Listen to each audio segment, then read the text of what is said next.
My husband's mistress thinks she won because she stole my rich husband, but he was flaunting my wealth. Now they're both going to taste poverty, and my best friend thinks I should tell the mistress.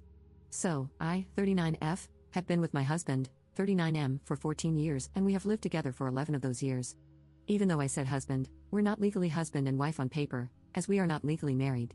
Anyway, he came and told me that he was in love with someone significantly younger than us, 29F, 3 weeks ago. I was surprised at the lack of interest I had in receiving such information. I did love him, but maybe my love has always been conditional, and its survival depends on it being reciprocated, because it literally vanished the second he confessed to me that he was in love with another woman. He didn't want a separation, but maybe to open the relationship or let his feelings for her subside. At that, I said it was over. It was as if I had never had feelings for him at all. He was taken aback by my indifference, which I thought, the freaking audacity. Did he want me to be hurt and suffer?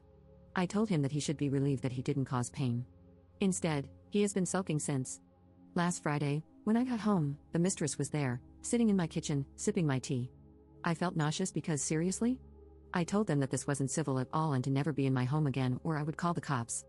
I went to my room, and I heard her yelling at him for not standing up for her.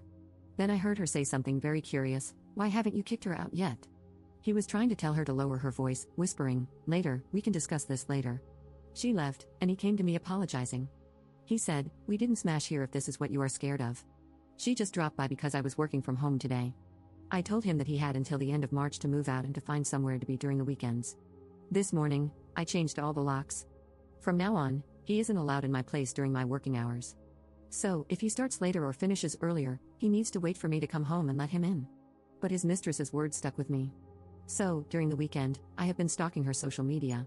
I think she believes that he is rich, or at least that he owns my apartment. I think she also believes that my parents' summer house and boat are his.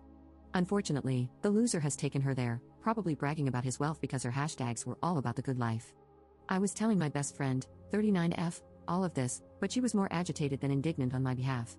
She told me that he was scum for not telling the mistress the truth, and I was in agreement, but then she said I was no better for not explaining his situation to her either.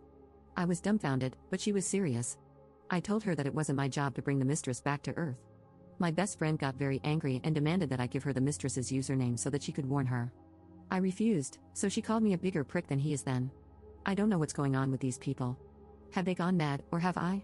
When did our moral compass go askew like this? Can someone tell me that I am not insane? Update 1. I did it. I stood up to my former best friend via text, and I confronted her about her non-existent support when I went to her with my woes. I told her that she concentrated on the wrong issue. She should have been my shoulder to cry on. She should have shown up with wine, ice cream, and a shovel, but instead, she called me a bigger jerk than my husband. She tried to gaslight me, and I realized that she's always been good at gaslighting, so I interrupted her before she could make me out to be the villain. I asked her bluntly, "Was your husband married when you started sleeping together? You told us that he was married before. We all knew that, but we were under the impression that he was married and divorced before you two met. Was he still married? Is that why you related to the mistress and felt sympathy for her? Because you were her?" She didn't answer me until the next day, calling me a bitter and jealous bleep. This was the last one-on-one interaction with her, I have decided.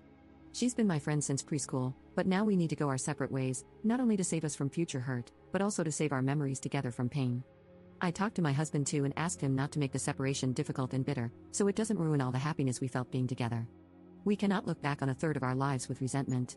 I asked him to accept my dad's offer. For context, he offered to help him find a lease on an apartment and pay half a year's rent if he moved out without giving me problems.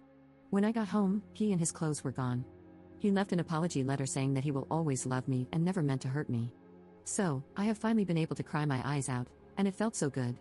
I have been crying ever since I got home. I lost 2 of my closest people, but this is what happens when we face hardships. We see people's true faces. I don't know if anything major will happen to prompt more updates, but it is time for me to move on. Edit. Do not be mistaken, I'm not helping him out of kindness. I can't just kick the man out without a fight or a bribe.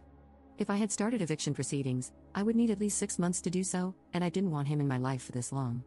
Housing is very scarce, and securing a primary lease is almost impossible. My dad has connections with landlords, so he agreed to help him move out. He is living with his parents now until he gets his own place, and I am happy it didn't get more complicated. This was what my lawyer advised me to do because taking the eviction route would have dragged it out for months.